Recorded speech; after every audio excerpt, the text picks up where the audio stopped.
Bonjour à toutes et à tous. Donc je travaille chez Orange, au groupe Orange. J'ai pas mal de mes collègues qui sont là et je vais vous partager ma propre conviction d'acteur depuis quelques années dans le groupe Orange sur un sujet qui me tient à cœur, qui est le pilotage par les parcours clients et en quoi ça peut révolutionner pas mal de choses qu'on fait au quotidien. Voilà.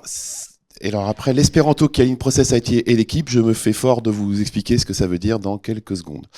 Rapidement, je vais vous directement vous amener sur le focus qui m'intéresse aujourd'hui. Je vais vous amener sur le fait que Orange est une grosse société que vous connaissez, mais surtout, je voudrais vous faire sentir à quel point c'est un industriel de la relation client. Nous, on fait de la relation client avec un grand R, avec un grand C, sur une multitude de pays, sur une multitude de métiers. On fait de la vente, on fait de l'assistance commerciale, on fait de l'assistance technique, on le fait sur le mobile, on fait sur le broadband. Il y a des pays où on le fait dans la banque et dans le monnaie, etc. Donc, on a une multitude et une grande diversité de clients. On a des millions et des millions de clients, des dizaines de millions de clients. Et surtout, on est un énorme industriel de la relation client avec un grand R et un grand C.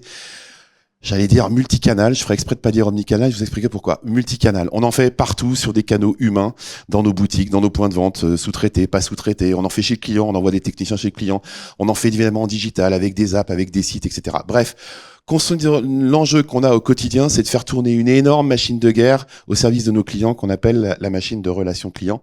Et pourquoi c'est un énorme enjeu? Parce qu'aujourd'hui, on pense que dans pas mal d'endroits, ça peut être un point de différenciation. Vous avez vu sur les retours du CES ou du ERC, c'est la relation client, ça devient souvent un élément de différenciation ou de justification de votre premium prix. Et donc, c'est quelque chose sur lequel on peut pas rigoler. Alors, concrètement, l'enjeu, quand il faut le faire at scale de manière industrielle, vu client, ce que lui nous dit, c'est moi, je voudrais des parcours clients et pas des parcours du combattant.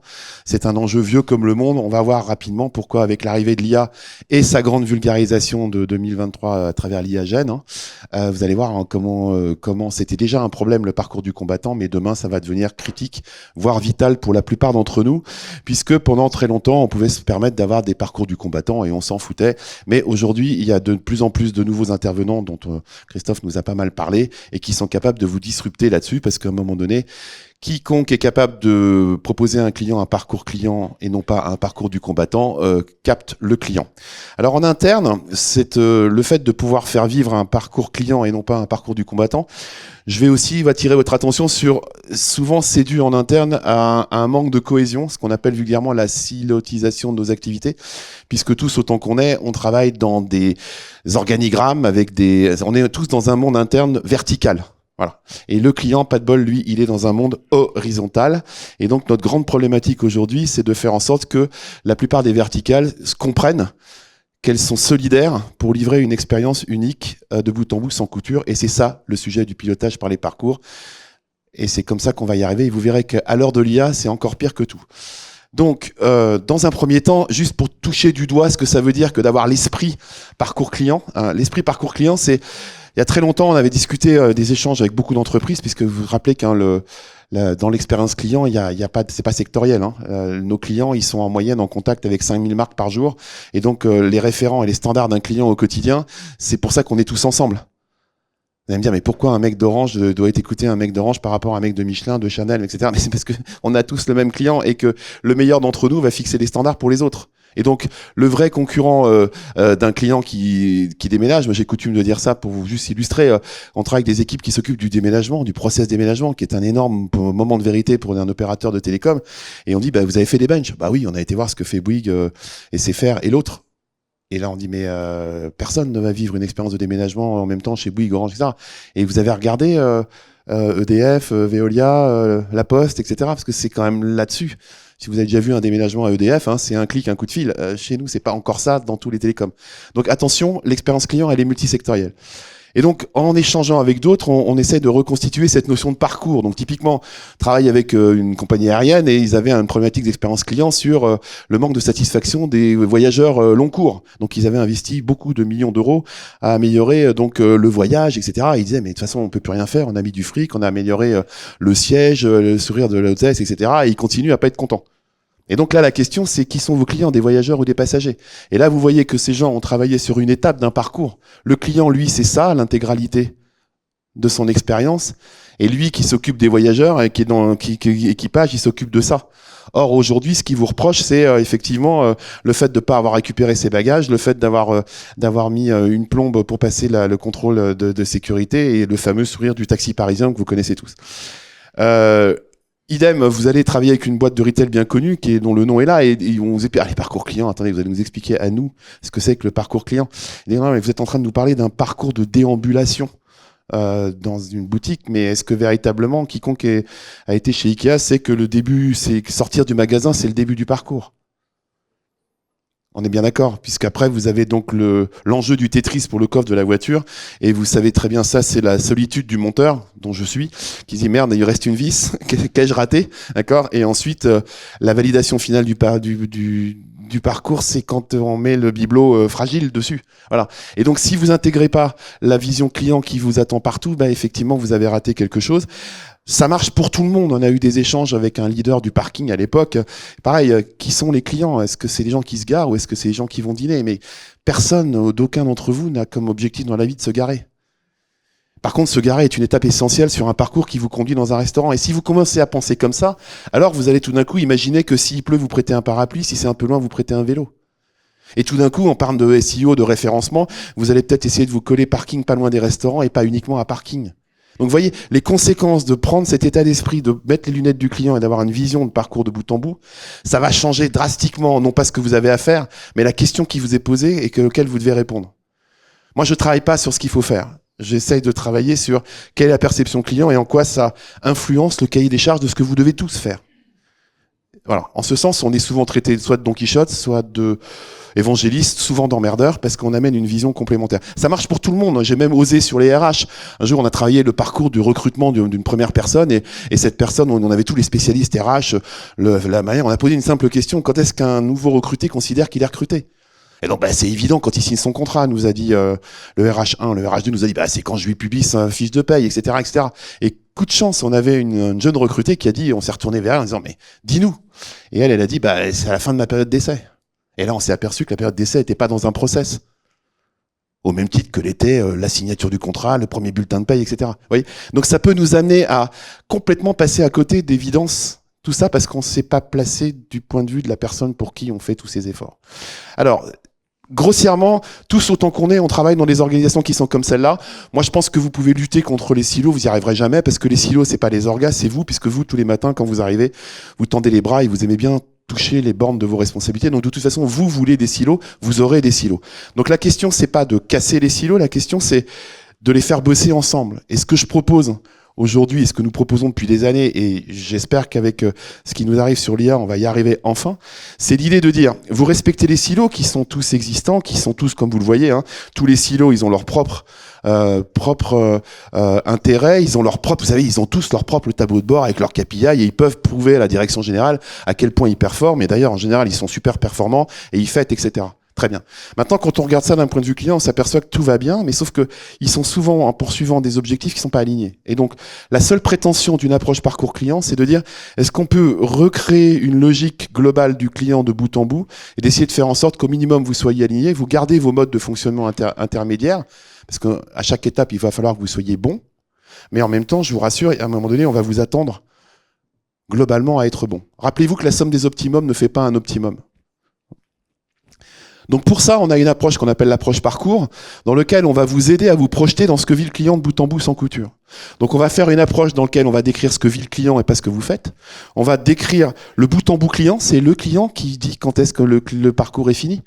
Dans tous les CRM, que ça soit de n'importe qui, là, on a ouvert un ticket, on suit le ticket et on a clos le ticket. Non, moi je suis client, je suis pas ticket, et donc il y a que moi qui dis si le ticket il est clos ou pas. Mais c'est pas une blague, c'est de la vraie vie au quotidien. Et puis, oui, on va utiliser comment parle le client et pas nous. On a beaucoup parlé de vente, lui, il achète. Donc c'est un parcours achat. Il y a un process vendre qui alimente un parcours achat. Et puis si c'est vous lui rachetez quelque chose, à ce moment-là, il y a un parcours vente et nous, on a un process achat. Mais vous voyez, le mot process dialogue avec le mot parcours. Après, j'ai entendu beaucoup omnicanal. Omnicanal n'est pas du tout un mot client. Graziella nous a dit tout à l'heure, le parcours Graal, c'est quand la personne arrive et trouve ses pompes à bonne taille et qu'il part avec. Personne, d'aucun d'entre vous, quand il pose une question ou quand il se pointe à un endroit, n'a envie d'apprendre qu'il faut qu'il aille dans un autre endroit. L'omnicanalité, c'est les process qui sont omnicanales, pas les parcours. Et la plupart du temps, le changement de canal, désolé, il est subi. Il est subi. Si vous êtes obligé d'aller en boutique pour sentir la texture et pas vous décider autant, c'est parce que vous n'avez pas trouvé la solution en digital pour que la personne puisse s'apercevoir de l'intérêt d'acheter le produit. Mais c'est parce qu'on n'y arrive pas encore qu'on oblige les gens à changer de canal. Mais moi, honnêtement, je m'adresse à un canal, je rentre et j'y vais. Et si ça peut être fait d'un coup, rapidement, c'est bon. Donc, cette démarche, là, son intérêt, c'est de faire comprendre à l'ensemble des acteurs que ça va être un enjeu de se rassembler. Il va falloir faire en sorte que dans une boîte, on ait le parcours client et que tous les acteurs qui sont impliqués dans le parcours client bossent ensemble. La deuxième, c'est qu'il vaudrait mieux qu'ils bossent de manière alignée, coordonnée. D'accord ? Parce qu'à la base, nous, ce qu'on aimerait, c'est que quel que soit le produit, quel que soit le canal, on finisse par avoir quelque chose d'homogène par rapport à nos concurrents. C'est ça l'image, l'alignement. Et puis, finalement, il faut faire comprendre à chacun que le boulot, c'est plutôt un coureur de 4 fois 100 mètres qu'un coureur de 100 mètres. L'enjeu d'un parcours client pour les acteurs internes, quels qu'ils soient, c'est de comprendre qu'ils sont coureurs d'un 4 fois 100 mètres. Vous savez ce que c'est qu'un 4 fois 100 mètres ? Un 4 fois 100 mètres, c'est 4 coureurs. Mais vu du client, il y a un départ, il y a une arrivée. Vu des coureurs, il y a 4 départs, 4 arrivées. Ça n'empêche pas qu'il faut être excellent coureur de 100 mètres. Mais si vous faites tomber le bâton, d'accord, le type qui se pointe en disant « je comprends pas, j'ai mis 2 secondes à tous mes concurrents, mais on a perdu la course », là, tu dis « oui, mais t'as fait tomber le bâton ». Ou tu as mal passé le bâton. Et donc tout l'enjeu pour nous, c'est de reconstituer une victoire commune, et parce que la victoire individuelle dans un parcours client, en vue client, dans des grosses organisations comme les autres, n'existe pas. Et puis aussi, à un moment donné, si vous avez compris qu'il va falloir bosser avec plus de gens que simplement les vendeurs dans votre boutique, parce qu'il y a le back-office, machin, etc. Si vous avez compris qu'il fallait bosser de manière coordonnée, si vous avez compris tout ça, il va falloir aussi que la boîte vous évalue sur une contribution générale. Et il va falloir lutter contre ce qu'on connaissait, ça, hein, c'est les KPI de pastèque, qu'il y en a plein dans tous vos tableaux de bord. Vous voyez ce que c'est qu'un KPI de pastèque ou bien ? J'en profite parce qu'il y a nos collègues de la Poste et donc j'aime beaucoup cette anecdote. C'est vous prenez un type, vous allez le voir, il a son site de e-commerce et on lui dit alors ta performance, il dit moi sur 100 personnes qui ont acheté ça chez moi, en 24 heures, il y en a 97,3 qui ont été expédiés. Après, c'est de la surqualité. Donc toi qui es l'expérience client, tu m'emmerdes. Très bien. Et là, on lui dit mais combien de clients ont été livrés en 48 heures comme tu l'as écrit sur le récap de commande ? Mais là, c'est pas moi, c'est la Poste. Ça, c'est typiquement, ça veut juste dire qu'on est en train de... J'ai pas dit qu'il n'était pas important d'expédier. Ce que je dis, c'est qu'on a vendu la livraison, pas l'expédition. Vous comprenez la différence entre un KPI de production intermédiaire et un KPI de finalité client. Il faut les deux. Il faut les deux. Sinon, on n'a pas la vision client. Tout ça nous amène, donc je vous ai emmené un peu dans la relation client. Vous savez que l'expérience client, elle naît de l'usage des produits et de l'interaction avec l'entreprise. Donc moi, je voudrais vous emmener sur la relation client. Je voudrais juste en passer, refaire un petit peu de promotion par rapport aux gens du marketing sur l'importance de la relation client. Voilà, parce que la relation client, c'est juste une chose, hein, la meilleure offre du monde ne sera pas la meilleure si elle est difficile à acheter, difficile à gérer et difficile à dépanner. L'expérience client de relation client devient un des éléments critiques pour faire de la satisfaction et de la différenciation, au-delà du produit, du bon produit. Maintenant que j'ai fait un peu de pub pour la relation client, continuons. Donc nous, ce qu'on a fait chez Orange depuis quelques temps, c'est qu'on a mappé l'expérience d'un client en relation avec Orange. Et donc on a travaillé beaucoup sur les relations clientes, quel que soit le produit, quels que soient les canaux, et on est arrivé à découvrir, après en avoir bouffé des kilomètres, on a fini par découvrir que finalement, la raison pour laquelle le client de contacter Orange, il n'y en a que 6. Et je pense que la plupart de ces 6-là, vous avez les mêmes. Il n'y en a pas 7, il n'y en a pas 8, il y en a 6. Et donc les millions d'expériences clients quotidiennes, quel que soit le pays, quel que soit le produit, quel que soit le canal, ça commence toujours par soit j'ai envie d'acheter, soit j'ai besoin qu'on me dépanne, soit j'ai besoin de modifier, de gérer quelque chose sur mon compte, soit je voudrais vous payer ou je suis un problème pour vous payer, soit je veux plus vous voir, je veux résilier l'abonnement, soit je suis pas content et j'aimerais que vous le sachiez. Et ça marche plutôt pas mal. Et à partir de là, on s'est aperçu que non seulement il y avait que 6 motifs, mais qu'en plus on pouvait les mapper en termes d'étapes à peu près de la même manière. Voilà. Ce truc est aussi chiant à lire qu'une carte Michelin, mais tout aussi utile. D'accord ? C'est ce qui va nous poser le référentiel global. C'est-à-dire que moi, je peux dire à n'importe quel opérationnel en interne, si tu veux savoir comment tu vas impacter l'expérience de ton client, t'embête pas, d'accord ? Il y a un seul référentiel, et c'est là le nom Espéranto. Et cet Espéranto, je te le propose, et tu vas donc pouvoir, quoi que tu fasses, d'accord, avoir une carte commune pour te repérer avec l'ensemble des acteurs. Et donc ça marche pour quelqu'un qui lance un nouveau produit. Je lance une carte eSIM. La carte eSIM, vous savez, c'est celle qui arrive dans votre mobile sans que vous sachiez comment, parce qu'il n'y a plus le morceau de plastique. Donc vous pouvez comprendre qu'il y a des impacts énormes en termes de livraison, de services, etc.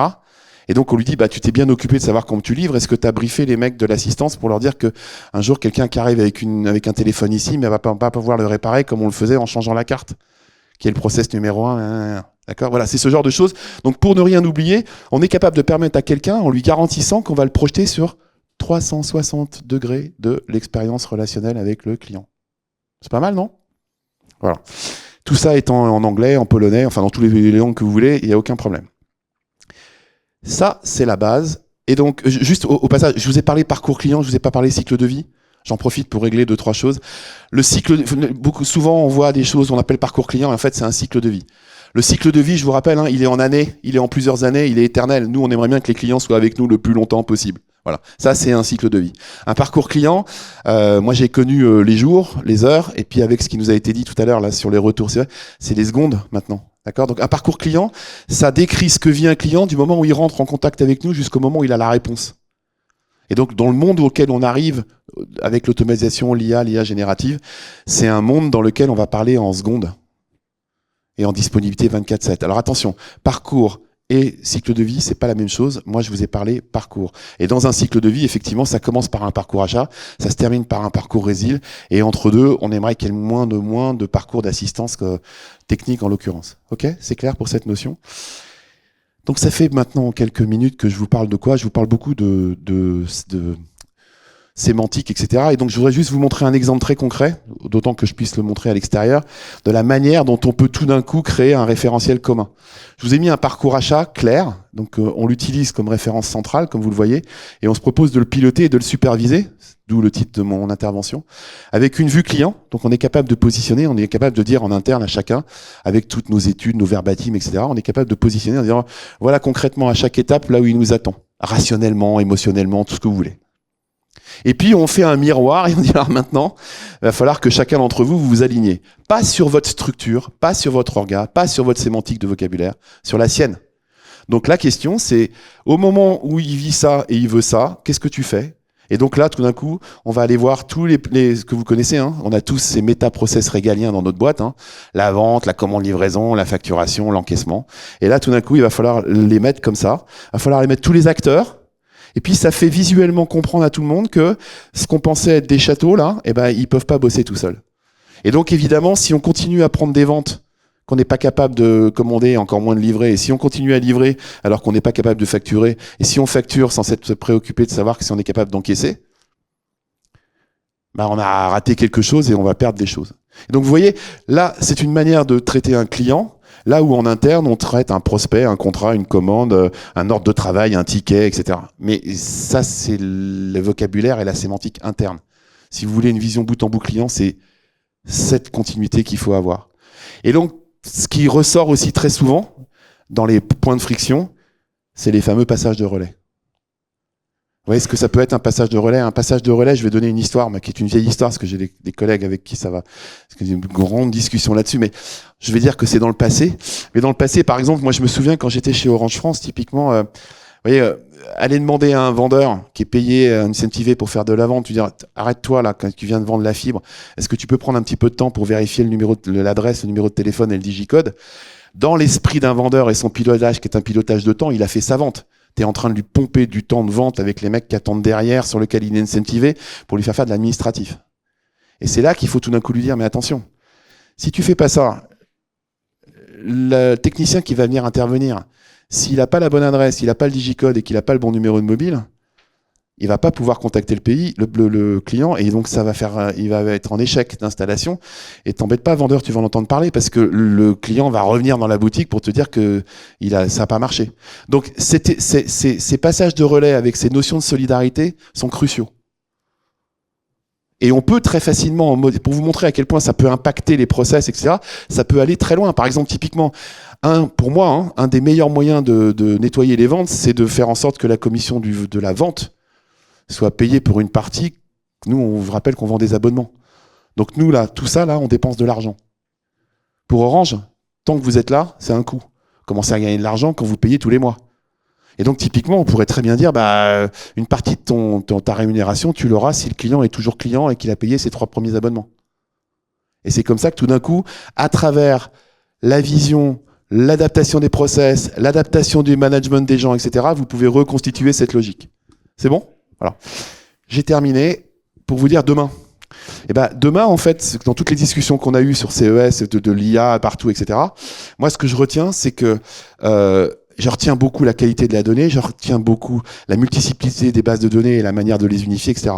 Et donc, mon combat de demain, ou la continuité de notre démarche de demain, c'est de proposer cette vision client comme étant la structure d'organisation de la donnée. Ce qui est un des énormes problèmes. On essaye d'imposer une vision client avec une structure client dans un monde où toute l'activité, tous les process, tous les gens sont pilotés avec une structure verticale. Là, on arrive et on nous dit tout d'un coup, avec l'IA, vous avez une machine à aspirer toutes les données sans limite.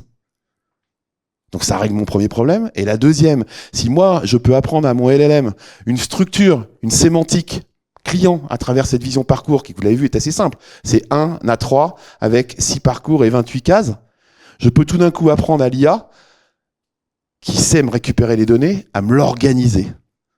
Et donc, je peux tout d'un coup proposer en interne, très rapidement, des modèles qui projettent des visions de Customer Journey Analytics automatiquement.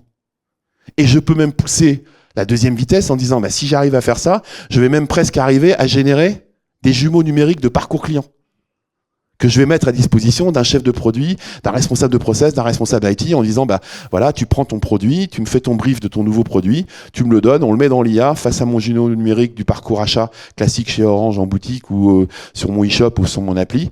Tu appuies sur un bouton et automatiquement, heatmap, H-E-A-T ou H-I-T comme vous voulez, et hop, je vois les points de vigilance, les points de friction, les endroits où ça va pas aller, et j'appuie sur un autre bouton et je lui demande avec l'IA Gen automatiquement de me générer la modification de process et puis la modification de code de l'IT. Vous imaginez tout ce que je peux faire. Voilà, et ça c'est mon rêve de demain. Merci à vous.